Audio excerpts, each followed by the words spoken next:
je veux dire, dont les conclusions ont été rendues par un tribunal militaire. Enfin, je veux dire, le tribunal de Nuremberg.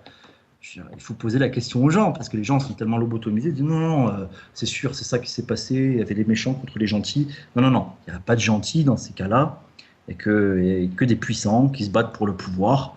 Euh, euh, Moi, j'en ai un petit peu marre. Ça ne veut pas dire que je soutiens Hitler ou le nazisme, mais j'en ai un petit peu marre de toujours entendre la même chose. Ah, les nazis, oh, quelle horreur! On l'a érigé en mal absolu, alors que bon, ouais, parce que pourquoi c'est l'horreur? Parce que c'est des racistes.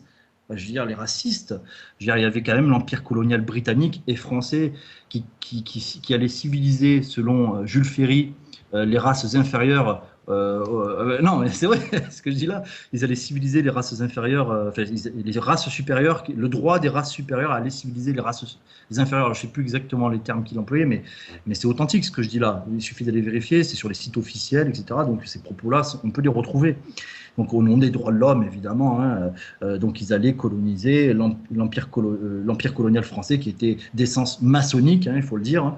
Donc l'empire colonial britannique de la même manière, et les États-Unis. Les États-Unis, excusez-moi, mais ils en étaient encore à mettre les Noirs au fond du bus. Ouais. Et c'est les nazis, les racistes. Bien sûr qu'ils étaient racistes, bien sûr, mais c'est pas plus que les autres, voilà. Et c'est pour ça, en fait, je dirais aujourd'hui, euh, moi, personnellement, quand j'entends Robert Faurisson, ouais, t'as vu là, je prends des risques. Attention, là, je marche sur une corde.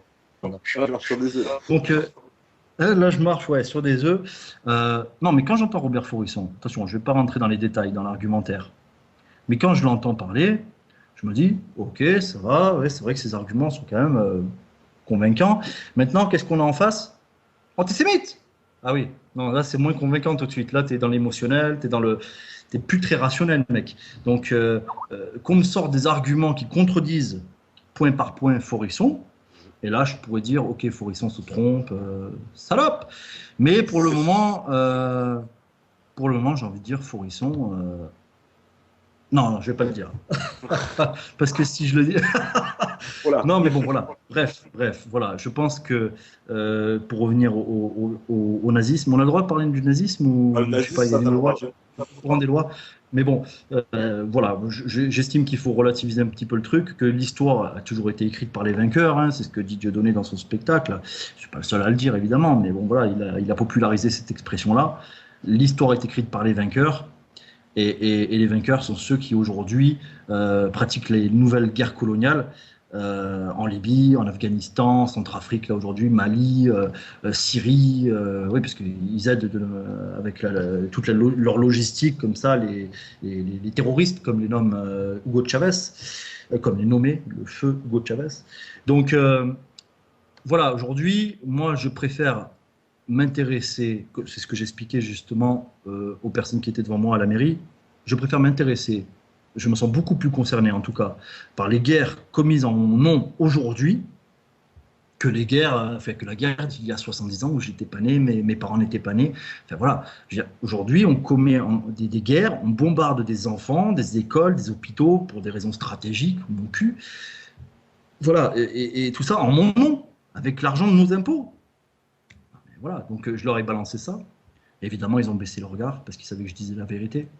Et là, bon, bah, ils m'ont dit, bon, écoute, nous, on ne peut pas te garder, tu comprends, c'est pas que tu as raison, c'est pas qu'il y a un lobby puissant, communautaire puissant, mais on ne peut pas te garder parce que sinon, on risque de perdre notre poste. Donc, en fait, ils m'avouaient très clairement que oui, en effet, la communauté juive, y compris à Aix-en-Provence, était très puissante. Et d'ailleurs, il m'a été proposé de revenir à la mairie en échange de quoi il fallait que j'aille m'excuser auprès de la communauté juive d'Aix-en-Provence. Sur quoi j'ai répondu, ouais, si je baisse mon froc, à mon avis, je risque de la sentir passer. Donc, j'ai préféré garder la tête haute, évidemment, et continuer mes activités en tant que dessinateur, parce qu'il faut bien rappeler, je ne suis pas un extrémiste, je ne suis qu'un dessinateur. Pour moi, les extrémistes sont ceux qui cèdent à la violence systématique. Je pense notamment à nos élites, au gouvernement, qui usent de la violence pour aller faire régner enfin, pour leurs propres intérêts, hein, qui vont aller faire massacrer des militaires français et des civils dans les pays d'Afrique ou du Moyen-Orient pour leurs propres intérêts, enfin en tout cas pour les intérêts des gens qui les emploient. Hein. Et ceux qui les emploient, ce ne sont pas les Français. Hein, je pense que tu l'as bien compris, ça. Ouais, non, mais ça, c'est clair. Donc voilà.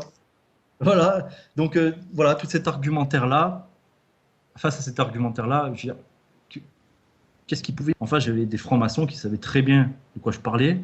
Donc voilà, ok, bon, ben, non, on ne peut pas te garder, tu le comprends. Oui, je dis, oui, bien sûr, et de merde, j'avais pas envie de rester. Hein. Je vous emmerde quelque part. Non, c'est vrai, franchement, c'était une libération. J'ai perdu mon taf, mais ça a été une libération. Et je me suis dit, ben, c'est une nouvelle vie qui commence, quoi. Et en effet, c'est vrai que là, bon, ben, maintenant, je peux plus faire marche arrière, quoi. Hein. Et je le dis à tous ceux qui s'engagent, soyez sûrs de votre coup, parce que c'est clair qu'une fois que vous êtes engagé, la marche arrière est difficile. Je veux dire, toi, c'est pareil, t'es pas, hein, je veux dire, là, maintenant, tu auras du mal à trouver un boulot chez Lehman Brothers, tu vois. Oui, Enfin, je pense aussi. Ah, Ça va être difficile. je sais pas quel était ton projet d'avenir. Hein? Ça va être Tu as dit, difficile, ouais, qui m'engage chez les Man Ouais, ça Bros. sera compliqué, ça sera compliqué. Donc voilà, bah écoute, voilà, j'ai fait un petit point sur les persécutions, en quelque sorte, dont j'ai été la victime récemment, parce que bon, ça date, ça remonte il y a longtemps.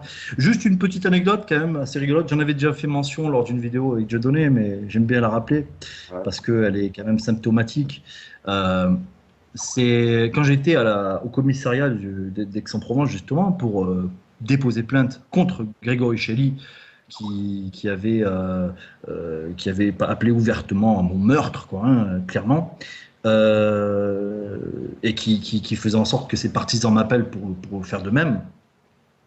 J'étais en train de déposer la plainte, et c'est à ce moment-là que cet énergumène m'appelle pendant que je suis en train de déposer la plainte avec le policier en face de moi.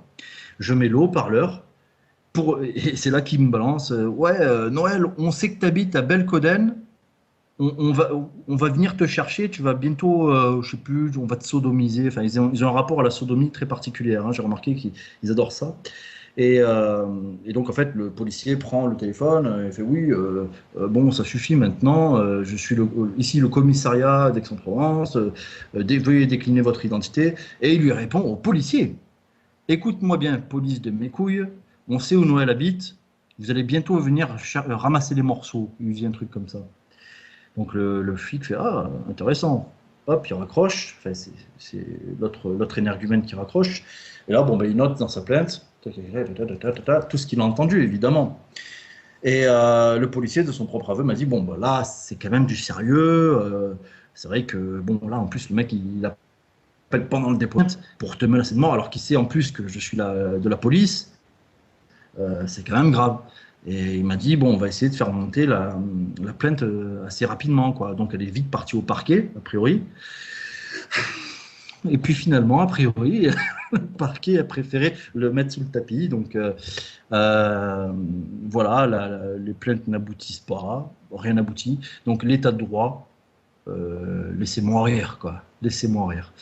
Je veux dire, de toute manière, on ne peut pas attendre quoi que ce soit de cet État-là, qui justement, comme je disais tout à l'heure, va bombarder pour des intérêts belliqueux. Voilà, donc va bombarder des civilisations innocentes, hein, voilà, donc des civils innocents, pardon, dans les pays africains ou du Moyen-Orient.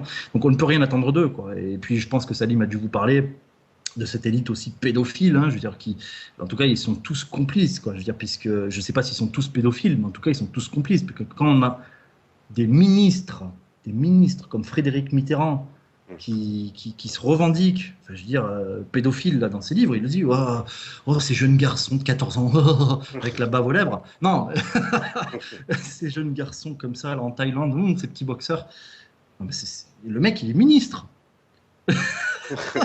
Excuse-moi, ça me fait marrer. C'est dingue. Je veux dire, les gens, bon, où ça va? Bon, ben, si ça te va, moi non, quoi. Donc moi, je suis obligé de le dénoncer. Et bon, voilà, quoi. Donc, voilà, mais c'est la démocratie. On élit des pédophiles si on a envie d'élire des pédophiles. C'est la tolérance. Bref, aujourd'hui, tout est tolérance. Le crime est tolérance. Par contre, l'antisémitisme, non. Là, jamais, monsieur. Donc voilà, j'ai fait un petit peu le tour sur les persécutions. Donc, si tu as d'autres questions par rapport à... Eh ben justement, tu sais quoi, on va faire une petite pause. Là, c'est l'heure de la pause. Et puis, voilà, le temps qui, je sais que tu as basculé. Et puis, comment dire, on se rejoindra dans un quart d'heure à peu près, quoi. Pas de problème. Tu as envie qu'on Ok. fasse un peu plus d'échanges ou... Parce que Voilà, là, je bah, suis un peu mollo. sur le chat que je vais te poser, les gens ils vont poser. Il y a pas mal de questions. D'accord, ok, ça va. Allez, à tout de suite alors. À tout de suite. Voilà, donc le temps de faire les réglages. Et puis, on fait la petite pause parce que vous l'attendez vous aussi. Hein, voilà, j'en profite pour répondre. J'ai vu à une question de. Oui, de LF Terros. Oui, LF Terros. Non, il n'y a pas de limite. On va aborder le sujet. C'est l'effet Blanc-Rue, là. Blanc-Rue, sort de ce corps. Sort de ce corps, LF Terros. Hein, t'inquiète pas, on va en parler. Vous me faites rigoler toujours à vous emballer dès qu'on on dit quelque chose. Voilà, vous prenez la voie des fois conspirationniste, c'est-à-dire à partir d'une phrase, ouais, c'est ça, non, non, vous emballez les gens.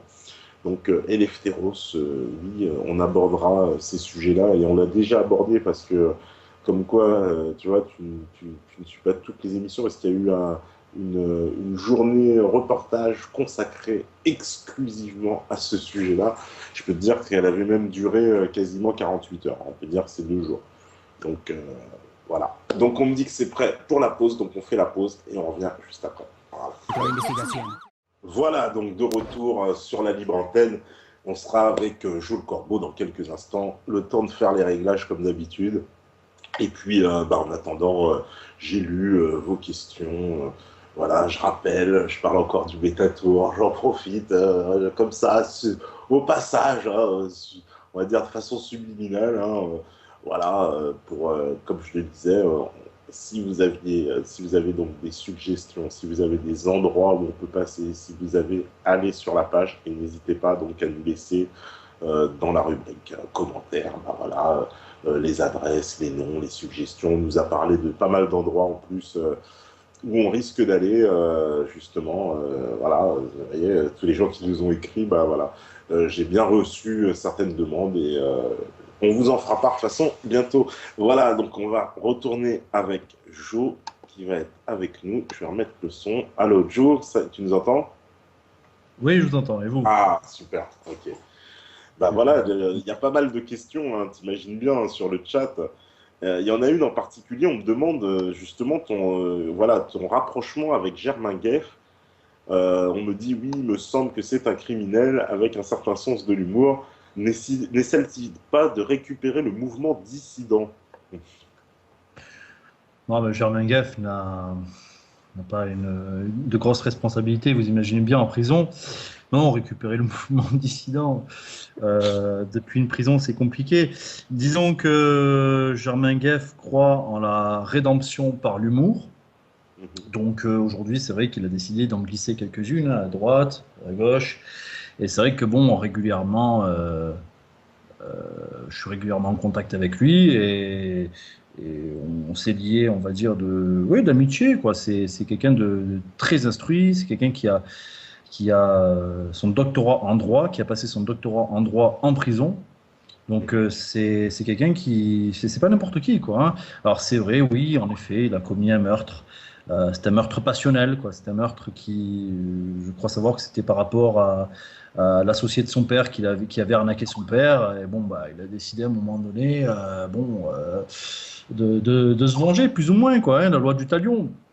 Donc voilà, et bon, il a pas résisté à sa vengeance. Hein. La personne n'a pas résisté à sa vengeance, malheureusement. Hein. Paix à son âme. Et voilà, toutes mes condoléances à sa famille. Mais bon, voilà, ça reste un être humain. Et bon, voilà, il est doué de raison, il est doué il est sensible comme tous les êtres humains. Bon, voilà, il paye en ce moment même pour ce crime-là. Donc, voilà, quoi. Bon, ça n'empêche pas d'avoir les mêmes droits que nous tous. Vous savez bien, quand on va en prison, on ne perd pas nos droits civiques. Donc, voilà, il est en mesure aujourd'hui, justement, d'être le directeur de publication et de Dieudonné et de Croix.fr. Voilà, et parce qu'il a envie d'assumer, il estime qu'aujourd'hui, puis c'est une manière aussi de s'intégrer quelque part. Voilà, donc c'est, ah oui, on nous parle d'intégration à longueur de journée, Taubira et tout, l'intégration des criminels comme ça. Alors il fait des ateliers de chansons potaches avec Dieudonné, Carlos, Alfredo Stranieri. Et bon, voilà, il a envie de se réintégrer à la société en devenant directeur de publication d'un média qui brasse beaucoup de monde, Croix.fr. Donc je trouve que c'est une bonne initiative. Ça permet voilà, une insertion dans la société avant même sa sortie de prison. Je trouve que ça va dans le bon sens. Hein, et je pense que Christiane Taubira sera d'accord avec moi, bien évidemment. Hein. Voilà. Non, mais bon, aussi, c'est une manière, en effet, oui, le sioniste le disent très clairement, c'est une manière, en effet, de se confronter à un mur, parce que dès lors qu'il est le directeur de publication, bah, c'est lui qui doit attaquer. Et donc, pour l'attaquer, il faut le faire sortir de prison avec un dispositif, le GIGN et compagnie. Et justement, la situation est finalement assez drôle, assez cocasse quand ça se produit, parce qu'on a des criminels qui nous attaquent et finalement on les met face à un autre criminel. Donc on leur dit, bon ben voilà, maintenant démerdez-vous quelque part. Et souvent, en général, comme ce sont des criminels qui ne vont jamais sur le terrain mais qui font faire les crimes, commettre les crimes par d'autres, qu'ils ont en face d'eux un criminel qui lui commet le crime soi-même, là en général il se liquéfie. Tu vois ce que je veux dire? C'est comme les... Mais moi, à la limite, je respecte Germain, même si, bon, il a commis des erreurs, probablement. Mais je respecte. Je veux dire, bon, bah, voilà, il allait au bout de son truc, quoi. Je veux dire, c'est pas François Hollande, par exemple. Moi, à la limite, quand François Hollande envoie les troupes françaises en Afghanistan, bon, je veux dire, j'aurais beaucoup plus de respect pour lui s'il y allait lui au front. Je veux dire qu'il allait commettre les crimes, tu vois. Vas-y, va les faire toi, les crimes. Tu vois, j'aurais déjà un peu plus de respect pour lui, même si, évidemment, ça resterait un criminel. Mais bon, voilà, c'est un lâche. C'est un lâche comme un petit peu tout le gouvernement et tous ceux qui nous dirigent. Voilà.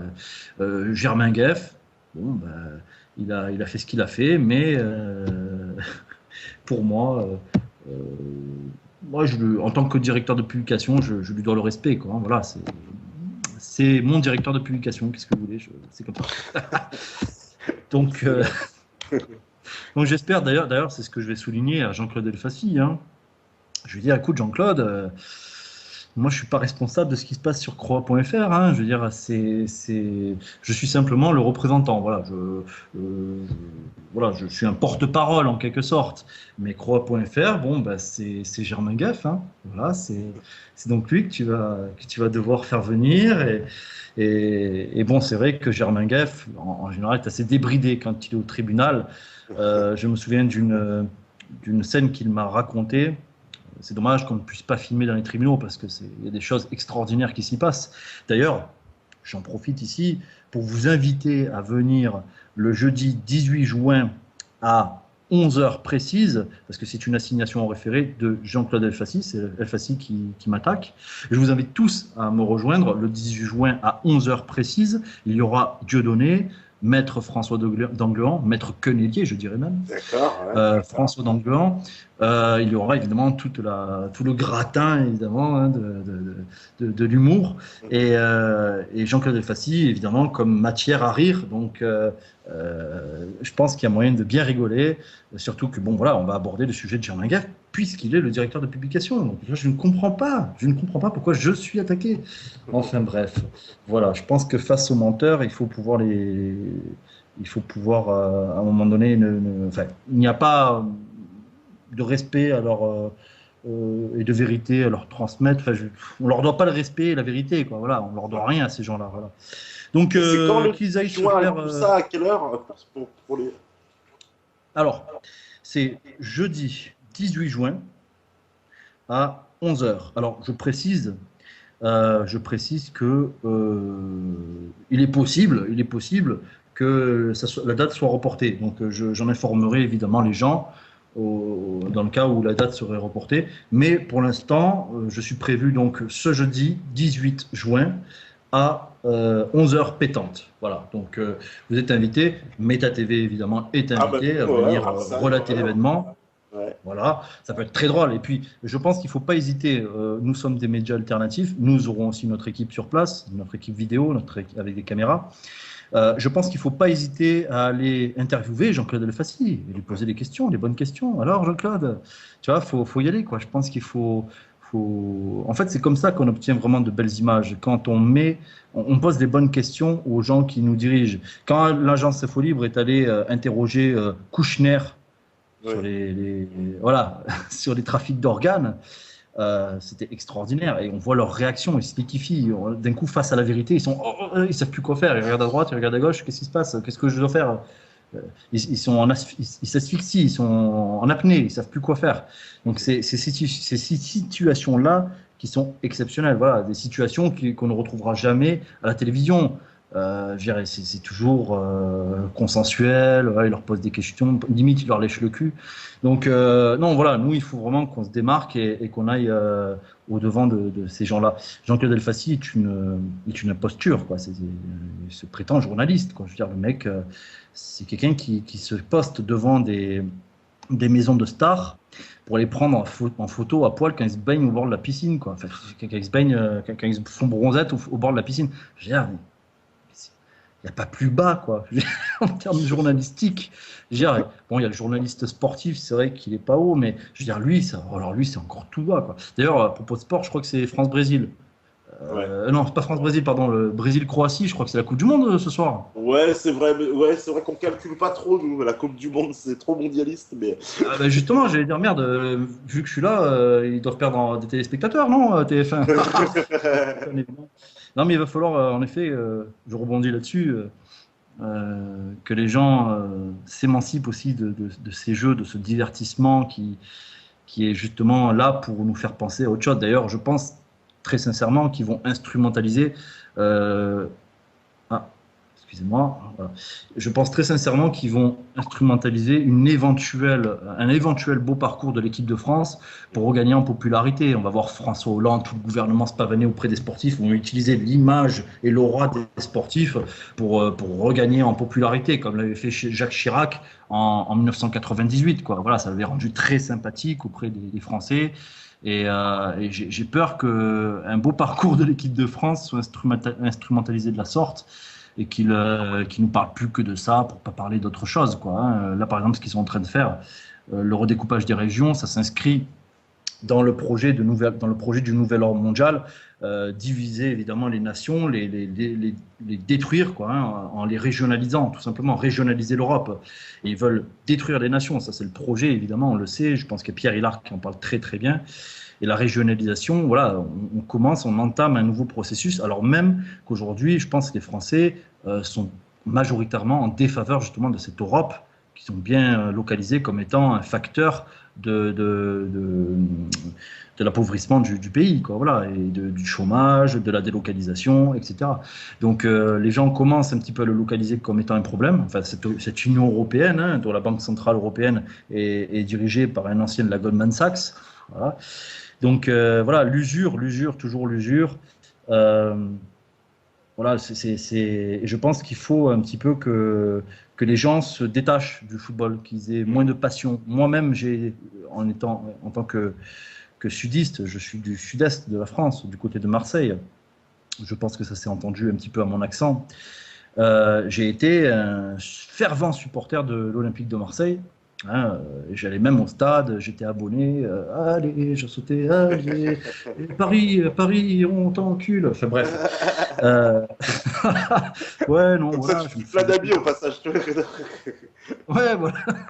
Non, mais en fait, avant de m'apercevoir qu'en fait, ceux à qui je proposais de se faire mettre étaient en fait finalement des ouvriers comme moi qui galéraient, qui payaient leur place, et ils mettaient toute leur thune là-dedans. Alors que bon, il suffit. Enfin, je veux dire, le véritable ennemi, c'est pas le petit Parisien ou le petit Marseillais, c'est les présidents de club là qui vont sabrer le champagne dans la même boîte à partouze le soir même, alors qu'il y a eu défaite ou victoire, hein, ils s'en foutent. Hein, je veux dire, avec les joueurs évidemment qui sont complices de tout ça. Hein, complices, ils participent à tout ça. Donc on en fait des icônes, mais ne représentent rien, quoi. Aujourd'hui, ils sont au contraire le symbole de ce mondialisme, de cette, je veux dire, aujourd'hui, il n'y a plus d'attache, aucune attache à une ville. Je veux dire, en général, les supporters sont très attachés à leur ville. Justement, c'est très identitaire le football. C'est ouais, Marseille, Marseille, ouais, Paris, Paris. Et tous les joueurs qui sont sur le terrain, ils en ont rien à foutre de ta ville. Ouais. Ils sont là pour le pognon. Justement, Leur seule patrie est l'argent. Les joueurs de l'équipe de France, est-ce que tu trouves pas justement, c'est peut-être ça un peu leur, j'ai presque envie de dire leur grand défaut, c'est on a l'impression qu'ils sont détachés de la France, qu'ils en ont rien à faire, qu'ils ne se sentent pas concernés, quoi, je sais pas. Bah, je crois que c'est Karim Benzema, je crois, Ouais. hein, je ne vais pas dire de bêtises, je crois qu'il avait déclaré je joue pour la France à cause de l'argent. Ah oui, Sinon, je oui, jouerais c'est pour sportif, l'Algérie. oui, oui, oui, oui, oui. Voilà, donc, je veux dire, voilà, je veux dire, c'est pas cohérent, mec, tu vois. Je veux dire, si t'es algérien, si t'es français, t'es français. Moi, d'ailleurs, je suis clairement pour qu'on arrête avec la double nationalité, quoi. À un moment donné, soit t'es français, soit t'es algérien, quoi. Ou soit t'es français, soit t'es israélien, tu vois. Voilà. Donc, parce que, bon, oui, parce que le franco-algérien, généralement, euh, il est quand même relativement moins nuisible que tous ceux qui passent à la télé, si tu vois ce que je veux dire. Voilà, que les Pascal Elbé et compagnie. Donc, ouais, non, mais moi, ça m'agace. C'est-à-dire que moi, je suis un souverainiste. Aujourd'hui, de toute manière, il n'y a plus de droite ou de gauche. Je veux dire, ça, c'est un clivage, c'est vieux, quoi. C'est pour les pigeons, quoi. C'est pour les gogos. Aujourd'hui, la réalité, c'est plus, ouais, je suis de droite, ouais, je suis de gauche. C'est souverainiste ou mondialiste.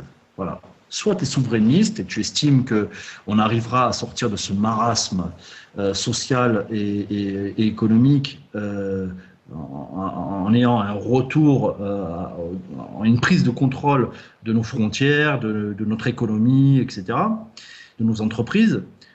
Soit on est pour le mondialisme et on est pour le nouvel ordre mondial, en fait, la langue unique, il n'y a plus de frontières et créer un gouvernement mondial posté à Jérusalem, dixit Jacques Attali. Ouais. Voilà. Je veux dire, le mec, ils sont très clairs. Ils le disent. Je veux dire, quand on dit ça aux gens, les gens me disent, mais complètement délirant, nouvel ordre mondial, monnaie unique, langue unique, religion unique, mais qu'est-ce que c'est que ça? Parce que les gens, on les bassine avec la diversité à longueur de journée, on leur dit oui, c'est la diversité. Non, non, non. Le mondialisme, c'est l'uniformité. C'est la destruction de la diversité. Voilà. L'immigration, c'est la destruction de la diversité. Parce que si tout le monde se mélange, tout le monde va se ressembler. Il n'y aura plus de cultures différentes. Tout le monde va adopter la même culture, la culture du mondialisme, la culture des grandes marques, la culture Nike.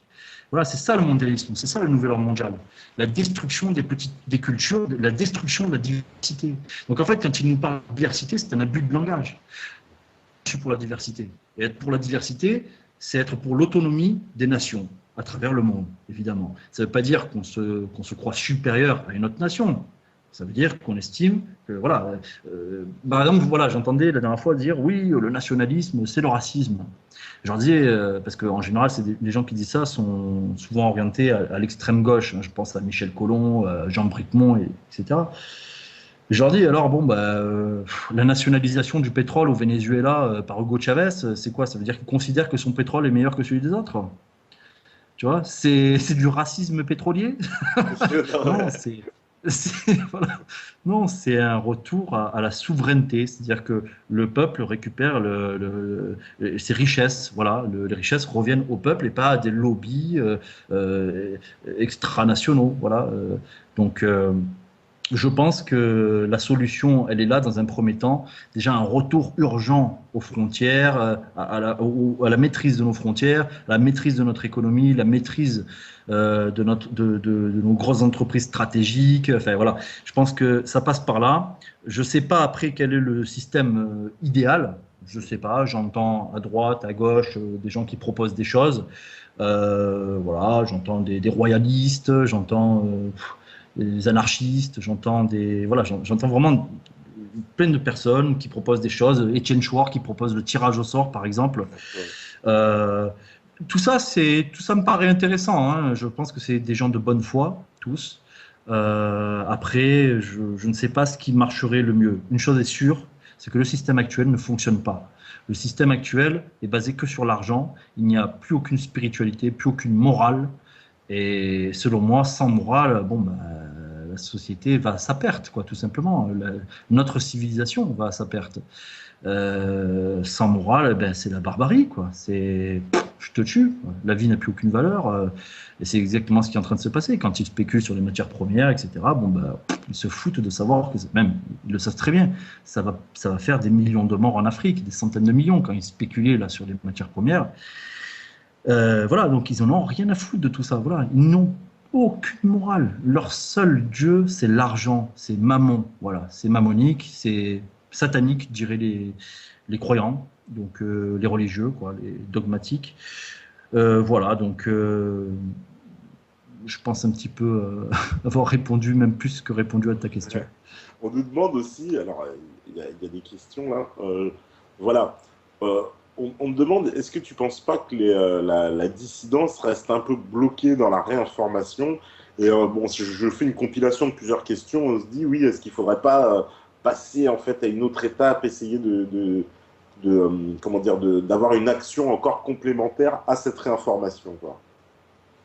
Bah oui, moi je suis d'accord avec ça. Le problème, c'est qu'aujourd'hui, le rapport de force, il est très clairement en notre défaveur. Je veux dire, bon, il y a 4 ans de ça, on était quelques dizaines de milliers.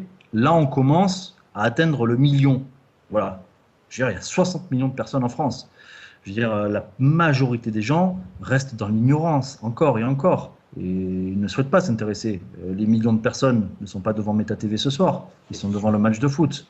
Voilà. Donc, le travail de réinformation est nécessaire. On est obligé de passer par là. Et ça va pas prendre. Je sais qu'il y en a qui sont impatients, mais c'est pas comme ça du jour au lendemain que ça se fait, quoi. Donc, aujourd'hui, on est dans ce travail-là et je pense que c'est nécessaire. Ensuite, on peut imaginer, en effet, passer à d'autres étapes. Mais déjà, je pense que si on arrive à créer un système économique alternatif et à être indépendant, à ne plus dépendre de ce système-là pourri, déjà, ce sera une victoire. Je pense que ça passera par là. Parce qu'on ne peut pas demander aux gens de céder à la violence. La violence, c'est toujours le petit peuple qui en est la victime. Systématiquement, dans l'histoire, ça se vérifie. Dès qu'il y a des révolutions, toujours le petit peuple qui trinque, quoi. Voilà. Donc nous, c'est pas notre objectif, c'est pas d'envoyer au casse-pipe, faire de la chair à canon. Voilà, non, on n'est pas dans ce délire-là. Donc moi, je pense que déjà, si on arrive à créer une économie alternative, aujourd'hui, le pouvoir est à l'argent. Voilà, c'est comme ça. Il faut voilà, celui qui possède de l'argent, pardon. Donc c'est un fait, il faut le prendre en compte. Aujourd'hui, si nous, on veut être de plus en plus productifs et éveiller de plus en plus de personnes, il faut qu'on puisse avoir des revenus. Voilà, moi j'ai été viré de la mairie parce que je faisais ça. Aujourd'hui, ça me serait difficile de retrouver un travail. Et je suis obligé de trouver un système économique alternatif qui puisse me faire vivre. Et si on veut à terme concurrencer les médias de masse, il va falloir qu'on ait des revenus réguliers, quoi, voilà, et que les gens qui travaillent auprès de nous se professionnalisent et qui arrêtent de cumuler, parce que le truc c'est ça, c'est la journée ils travaillent, ils font des esclaves, quoi, pour un patron, et puis le soir, hop, ils rebelotent, mais bon, c'est une passion. Mais voilà, c'est un temps fou, quoi, c'est un temps fou, et on est obligé à un moment donné de réfléchir à ça. Il y a beaucoup de gens qui nous disent ouais, faites ça pour l'argent. Comme dirait Dieudonné, le directeur de publication, allez vous faire enculer quelque part. Non mais franchement, allez vous faire foutre, quoi. Je veux dire, on prend beaucoup de risques. On expose nos familles, on expose tout le monde. Le mec qui me dit ça, je lui dis mais qu'est-ce que tu fais de ta vie, toi? Tu vis de quoi? Voilà, et à un moment donné, on est obligé. On est obligé d'avoir de l'argent pour manger, pour se loger. Enfin, voilà, quoi. C'est un travail qu'on fait. Donc l'objectif, c'est que les gens comprennent qu'on a besoin d'argent. Et je parle pour Croix.fr, mais également pour Meta TV. Voilà, je pense que tout le monde est concerné, tous les médias alternatifs sont concernés. On cherche à monétiser notre travail et du mieux qu'on le peut. Pour l'instant, c'est dérisoire. C'est dérisoire, hein, il faut dire les choses comme elles sont. Il n'y a que Dieudonné et Alain Soral qui arrivent à s'en sortir relativement bien. Je suis content pour eux d'ailleurs. Hein, j'aspire à faire aussi bien qu'eux. Voilà. Donc, voilà d'ailleurs, à ce propos. Alors, tu me permets de faire un peu de promo? Oh bah vas-y. Voilà, à ce propos, bon, c'est con, hein, mais mais c'est un truc qui peut être pratique pour ceux qui ont un iPhone, par exemple. Là, je viens, par exemple, d'imprimer des coques iPhone. Vous voyez, regardez. Hop, voilà.